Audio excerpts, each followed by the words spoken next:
So I'm with Francisco Santamarina, and I want to first really learn about who you are. And before we really talk about your role as a performance auditor, can you tell us a little bit more about your journey to where you are now, especially some of those uh, your older degrees? Like I noticed, like you had a BA in religion, so there's a lot of these interesting pivots and transitions that I think would be really beneficial to talk about. Yeah, for sure.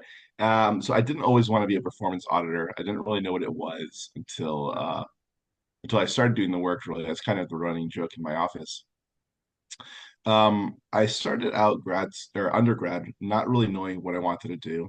Um, I'd always loved world mythology, and I realized that learning about religions was a much more meaningful way to access that sort of knowledge of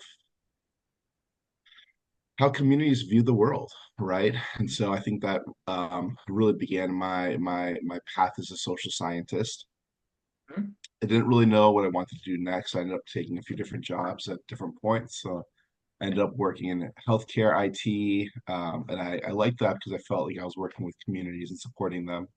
I wanted Mhm. to chase that feeling, Yeah. that community orientation. So then I ended up contracting with the federal government, and Yeah. then I realized uh, by working with some local nonprofits while I lived in DC that I want to learn more about those nonprofits and how to be able to better support them. So then I uh, pursued my master's and then pursued my PhD, and ultimately, in retrospect, I realized that what I was always curious about is how can I help people doing good work to do that work even better? Mhm. And now I get to do that as my day job. Yeah, and like when you say so I guess it'd be interesting to talk about that day to day. So when these rec are they essentially like recommendations? Are they like data points you're pulling that kind of tell a story to really help them do a better job? I'm just kind of curious like what that really entails. Yeah, so my role as a performance auditor for the state legislature is to be nonpartisan staff that reviews data, available data and evidence to help legislatures and politicians make evidence-based decisions. So Mhm. we get Yeah. assigned studies, tasks, projects, and we Mhm. find the available data, and then we analyze it using social science methodologies and saying, hey, this is what we found, this is what we were not able to find, this is Yeah. why. We don't make recommendations. We don't make policy recommendations. We just say, hey, this is what we found, Yeah. and based on the available data, consequence XYZ. Gotcha. And when you say data, is this like quantitative or is it qualitative data or is it like a mix of both? It's a mix of both. So I should also note that these studies are very long. It's kind of like a research Mhm. project when you're doing your Yeah. PhD, right? Mm. The average timeline is about 18 months. Oh, wow. So I've been in the organization for a year and a half, and I'm Mm. just now wrapping up my first project. Wow. And I was leading the qualitative research side, which consisted of interviews with 58 different school districts, an hour long each, um, Hmm. analysis of the interview responses, Hmm. coding, generating Yeah. topics and themes, and all that fun stuff. And then Yeah. one of my colleagues was analyzing student level data um, and Mm. applying, you know, various types of regression models to identify what are the variables that seem to be the most statistically significant in regards to these things that we're trying to explore and understand, specifically Mhm. around special education service Yeah. delivery. So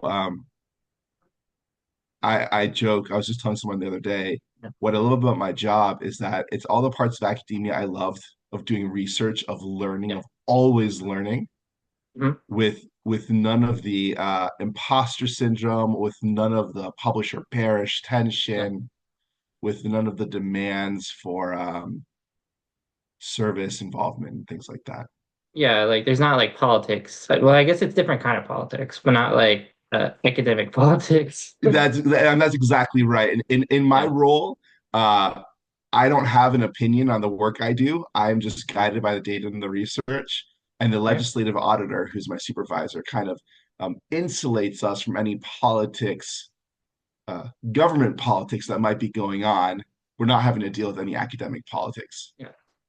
Yeah, and I guess they kind of stay on that topic of like the skills that the research skills that you've kind of doing now and that research that you do.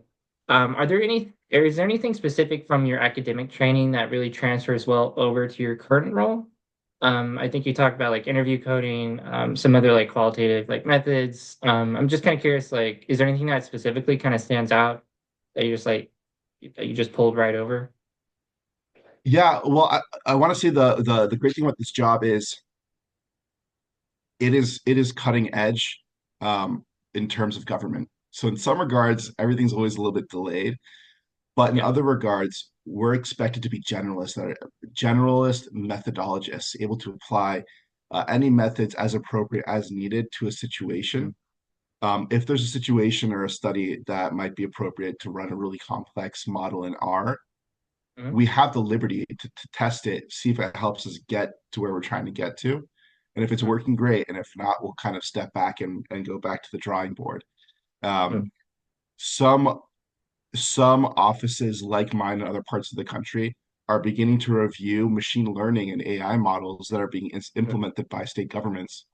And Yeah. other ones are actually implementing machine learning and AI models as part of their audit activities. So Mhm. there's not a specific skill set I would say that is necessary or beneficial. One of Mhm. the things I love about this job is that it's allowing me to pull from so many different parts of my training and Yeah. apply that work directly, those Yeah, methods no, directly to my work. yeah, no, that sounds exciting, and I'm sure like the benefits are probably also maybe better than maybe when you're in academia, I would think. But there's some maybe Yeah, some additional things. in regards to my work, as a legislative auditor was telling us recently, someone is expending political capital and goodwill to get our reports on the schedule. So Mhm. somebody out there explicitly, specifically is asking for a study, is asking for research, is asking for data and findings on a topic. Do you have Whereas a I feel like sometimes in academia, you're struggling to convince people why your research topic matters. The flip here is somebody knows why this matters and they're asking us to investigate. that's a good framing. Yeah, that's a good way to think about it. Like, because it's very motivating. Because yeah, like someone's gonna for sure someone's gonna read it, so you want to make For sure it sure. makes an impact. So that's a good point. So a little bit more on academia. I'm kind of curious about your transition, because you kind of talked about your career path and how you got to your role. But just how was the experience just overall? Like, was it like a stressful experience? Like, did you find it fairly easy to jump from going for PhD to your current role? So I will say I've talked with some folks who have been in similar positions to me, but moved to organizations where there aren't people with PhDs. And from those forensic stories and experiences, it can be difficult to explain to people why having a PhD matters. In contrast, I'm in a group where there's I'm not sure how many people have PhDs, but I'm definitely not the only one. It's quite a few. I would say maybe definitely more than 20-25% of the people I work with have PhDs. Mhm. And so in that regard, there is a social support to kind of help everyone transition on because everyone remembers when they were new to this work. For example, the Mhm. writing style, very clear, concise, precise, no adjectives, no opinions. And so sometimes the communications staff has helped me rewrite a sentence or paragraph 4 or 5 times to be able to Mhm. just make it what I like to joke to make it human readable, not academic readable.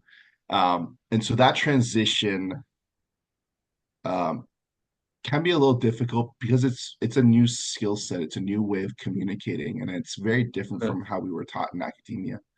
Um, but overall, I'd say the transition is very smooth because the day to day is a research project. Yeah, and I guess more to also like the actual like jump. Like, did you have to do any contract work? Was there any at least when I looked on your LinkedIn, it looked like a little bit further back. I think you had some like non-academic experience. So was it that part of the experience, like interviewing for the role? Was that Right. particularly hard, or did you find that fairly like not really easy, but yeah, less stressful. Yeah, so I think it helps that my PhD is in public policy and management. So I've been researching, learning, and teaching a lot of these core concepts for a long time, even if I wasn't directly implementing them in my own research. Yeah. Um, that said, there I do come from a non-academic background. Previously, I like we talked about, I did have non-academic job experiences, so I'm familiar bit with some of that. I interviewed with some large consulting firms as well, and I remember with one organization that used the case-based approach. Huh? Um, I received perhaps the most complimentary feedback on an interview that I've ever received where I failed to go on to the next round, which was, we really liked you. You're clearly very weak in this one element, but when you are able to apply again in 6 months, please do. And in the meantime, we actually want you to work with one of our staff to develop the skill set even further because we see a lot Wow. of value in having you on the team. And so I think that's something pretty common for academics. We know what we know, and Mhm. sometimes, especially when you're fresh out of a PhD program, it's hard to realize how what you know applies to so many other things. I think Yeah. the element that I'm still kind of struggling to admit to myself is the learning never stops, especially if you're transitioning out of a role in academia, or if you're doing something beyond a professor role or a postdoc when you finish your PhD. You're going Mhm. to have to learn new ways of talking, new ways of communicating, new ways of expressing the things that you know in a language that makes sense to other people. Uh, Yeah, no, that's I mean, it's a little yeah. frustrating at times, to be Uh, honest.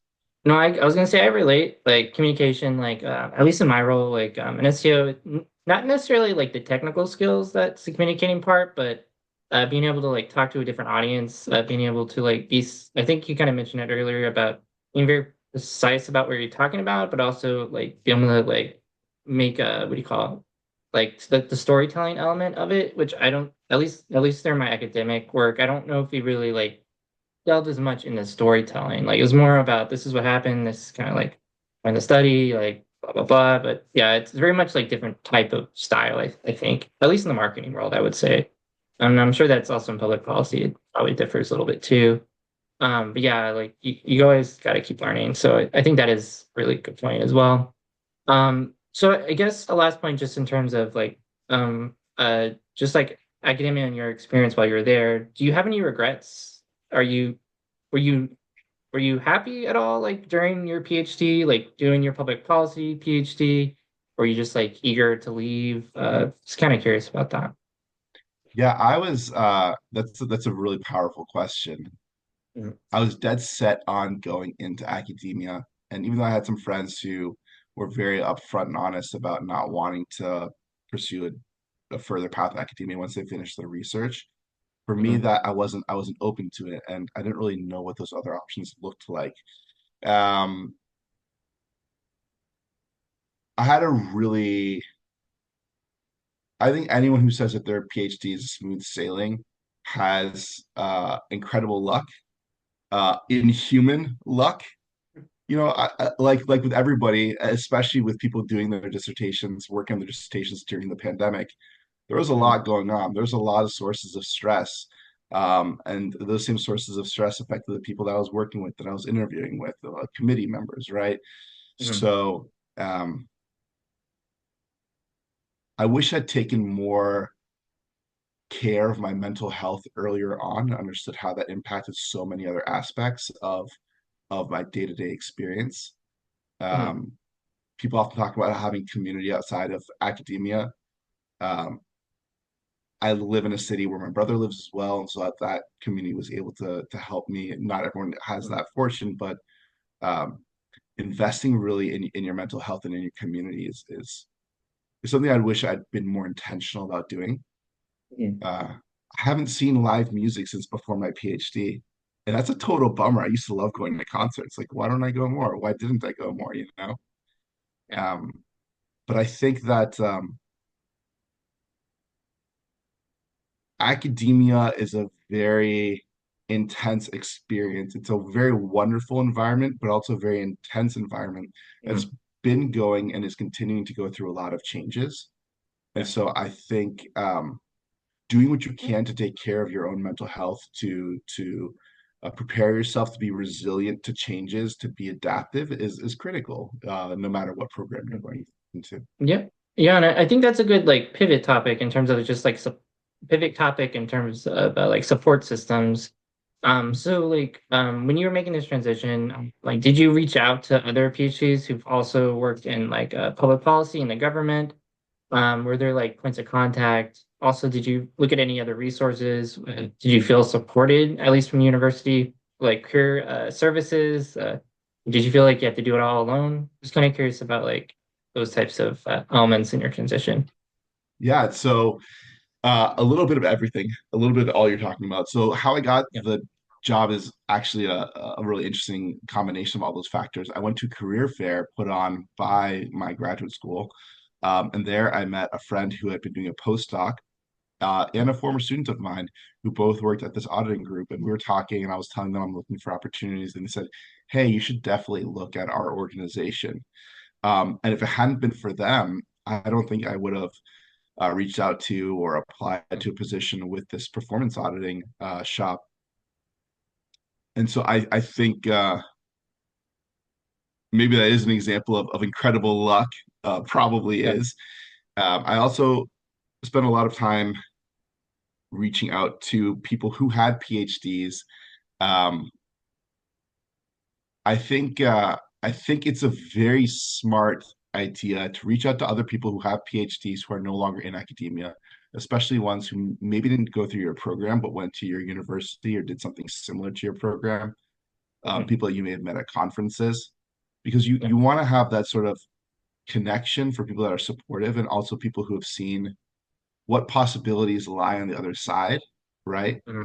Um, so many PhD programs operate under the assumption that students will go into academia, not that students will go into industry. And Yeah. so if you're in one of those programs, you're going to have to work a little bit harder to find out what industry looks like for you in your specific field because um, those options just aren't baked in. They're Yeah. not as Uh, obvious. Yeah, I could see that. Yeah, for me, like communications, like there is some like there's some other like types of industry adjacent places. I guess it's a little bit tougher if you're like in philosophy. Like there's not really like Yeah. like industry equivalent. Public policy, I guess there is there's government. And I guess with a related maybe government question, like uh, did you find it difficult to just, I guess, do the research of figuring out like which like office, which borough, what like in terms of like, because to me, like when I talk about government jobs, like government jobs are it's like its own umbrella. There's different offices, like there's so many different like routes you can take. So how'd you go about that? Like once you knew like you want to do like government work, like how did you know how to target within that government umbrella? If that makes sense. Yeah. So my search originally focused locally. So I focused at the county level. The county that I live in is very large, offers a lot of public services, meaning there's a lots of demand for um, internal teams that review, are we offering those services effectively? How can we improve things? The type of work I like to do, performance improvement, performance analysis, performance auditing, right? Um, I ultimately decided to work at the state level because you get a wider breadth of everything. It's not just limited to your locality, but the trade-off is maybe you're working on a study or a research project that doesn't affect your community directly because it's Mm. affecting some other part of the state, some other segment of the society in which you live, right? Yeah. I will note federal jobs, the application process takes a long time. The resumes are formatted in a very specific way. Mhm. And that review process, I mean, I haven't applied for a government job in over 2 years with the federal government. And I still get Mhm. an email on occasion like, hey, you're no longer being considered for a position. I'm like, great, it's been 2 years. I assumed I wasn't. Or, hey, we're actually moving on to the next round. I'm like, it's been 2 years. I'm Mhm. not moving forward. Um, so the federal government jobs are good in that they provide a lot of benefits. The pay is good, but it takes a Mhm. long time to get through that process. Yeah. Yeah. Well, I mean, I guess that's good advice because, like if you're gonna apply for a government job, you better do it as soon as possible. So Yeah. yeah, it's good Uh, not to have all your eggs in the basket. State and local government definitely moves faster. If you're going Okay. to apply to federal government job, definitely reach out to people using LinkedIn Mhm. or your university's networks to talk to somebody at the organization to figure out like, hey, what's the best way of applying for this opportunity? That And to makes that sense. effect, LinkedIn has just become a very essential social network uh, post dissertation to Mhm. to develop my community because I'm not going to the conferences. Because if I go to a conference, I'm paying out of pocket, right? I'm not getting it covered by my university, and so to Mhm. maintain those relationships, LinkedIn becomes critical. Yeah, and it sounds like even for government roles, because when I think of LinkedIn, I always kind of think of like industry, maybe or like people in business, like, but it does seem like it extends like out beyond that. So yeah, Oh, absolutely. yeah. Yeah, you're especially if you've taught students that happen to work in the spaces that you're looking to work in now. Um, Mm. LinkedIn is great. I see so many students of mine from 4 or 5 years ago who are now in manager roles posting, Mm. hey, we're hiring with such and such government, anywhere from Washington all the way to Colorado. Yeah. In any of those states, any of those towns, any of those cities, any of those counties. Um, don't limit yourself to just thinking to your specific community because there's a lot of cool opportunities you could do work all over the country. For sure. Yeah. So I guess following up on like advice and so you've already kind of had a lot of great points so far. But I do want to end by just asking like, do you have any additional advice for those that are wanting to do the transition and primarily into like the government sector or public sector and like just anything specific that would kind of help them kind of make that leap? There's a lot of there's a lot of really cool opportunities and programs out there. Mhm. Um, I feel like in academia, you only talk to stakeholders when you're doing research, when you're trying to get data. Yeah. Talk to stakeholders as though they're humans, as though they're Mhm. your fellows, your peers, your neighbors. Talk to your local politician, be like, hey, I think the work you're doing is really cool. Have you thought about XYZ? Do you know of opportunities where I could do this type of research, right? Um, Reach out to different community members. Don't be afraid of carving your own path. I see more and more people that have varying degrees of experience and a PhD starting their own businesses. I Mhm. have my own business as well, looking to Yeah. transform my research into tools that are useful for nonprofit practitioners or for foundations to be more intentional in how they fund, to be able to uh, improve their performance, to increase efficiency and efficacy. And these are the things I do in my day-to-day job as well. So finding opportunities to synchronize your interests across the board and have sort of an additive property, right? It's not Mhm. just about what you do in your day-to-day job, it's about what you do in your passions as well that can grow. So I think a lot of people are trying to find that perfect job. You're trying to find that perfect academic position. You're trying to find that perfect industry job. That's not Mhm. necessarily the case. Yeah.